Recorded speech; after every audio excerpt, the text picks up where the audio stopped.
pagi. Apa kabar anak didik kami? Semoga semua dalam keadaan sehat.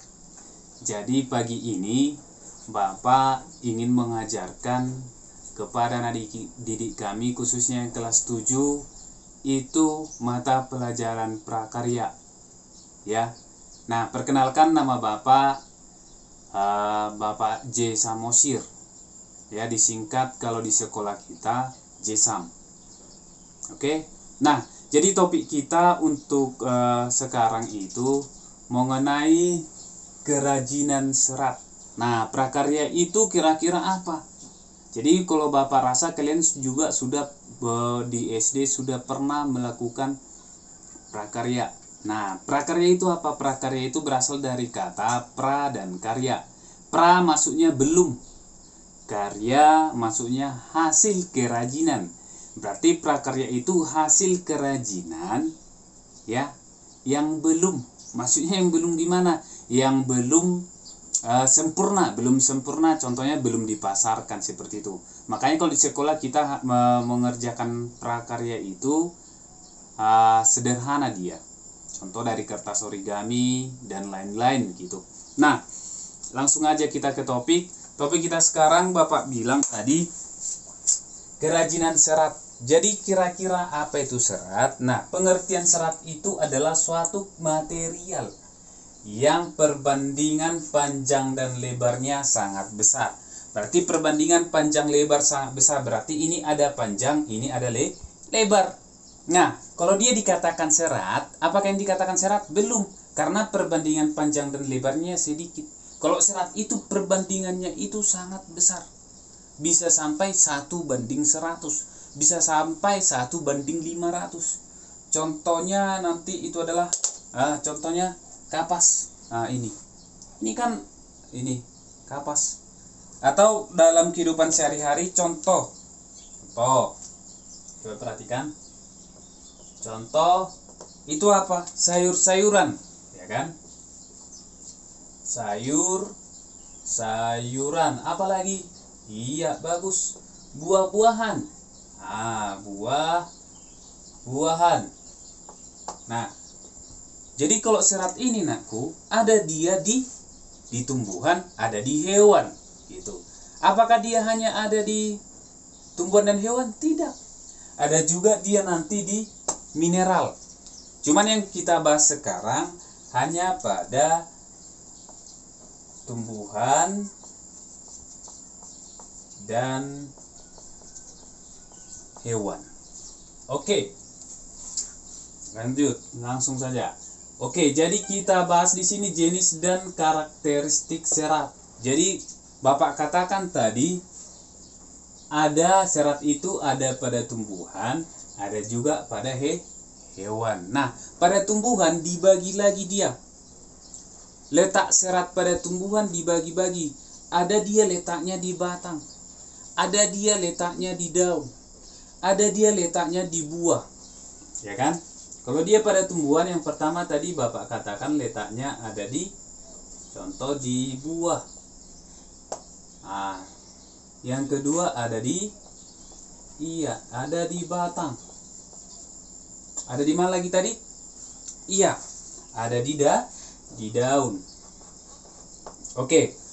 Biji yang ada di tumbuhan letaknya pada buah. Contohnya itu adalah kapas. Oke, di biji aja Bapak buat ini ya. Di biji. Oke. Contohnya adalah kapas, kemudian kapuk. Ada dia seratnya di ini, contoh kapas. Ini ada seratnya ini.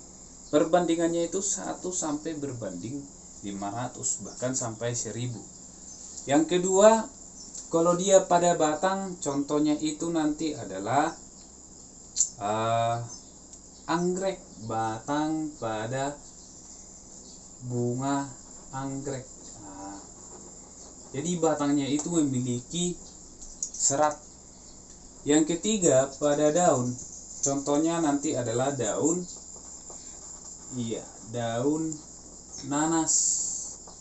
Yang kedua, contohnya daun pandan. Nah, disinilah letak dari serat pada tumbuhan. Ada di biji, ada di batang, ada di daun. Nah, di buah ada juga buah. Di buah apa itu? Contohnya adalah buah apa? Buah dari kelapa. Nah, buah kelapa ada seratnya. Makanya sebelum kita kita parut, kita bersihkan dulu serat-seratnya dari buahnya. Oke, yang kedua pada hewan. Ya. Serat pada hewan. Nah, serat pada hewan itu juga nanti dibagi-bagi. Ya. Jadi seratnya itu bisa kita temukan dari yang pertama, itu seratnya kita temukan dari stapel. Nah, dari stapel. Oke, apa itu stapel? Stapel itu adalah rambut hewan. Nah, stapel itu rambut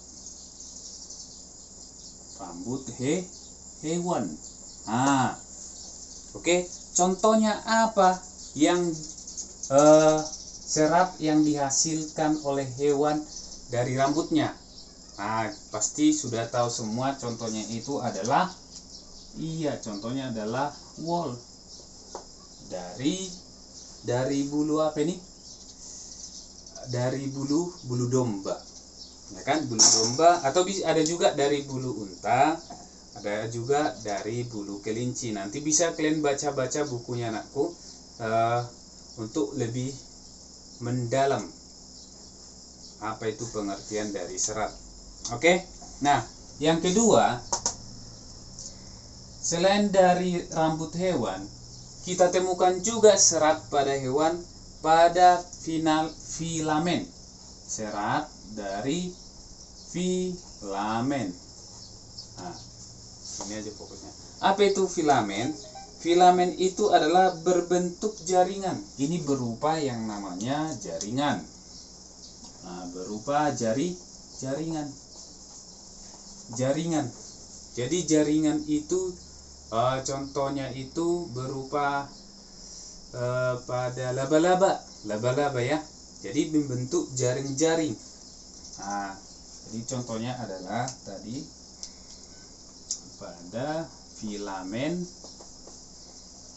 apa? Laba.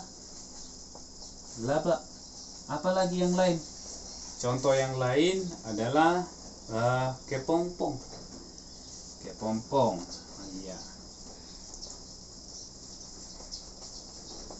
Jadi ulat itu membentuk kepompong itu berupa filamen, kumpulan dari beberapa jaring-jaring itu, jaringan. Oke. Nah, untuk selanjutnya nanti kita bahas pengelolaannya di pertemuan berikutnya. Bapak harap kalian membaca bukunya, buku paket yang sudah dibagikan dari sekolah, agar ilmunya tetap bertambah. Oke, jika ada pertanyaan silakan ditanyakan, boleh di chat atau di kolom komentar. Oke, sekian materi kita hari ini. Semoga tetap dalam keadaan sehat anak didik kami, jaga kesehatan ya. Selamat pagi.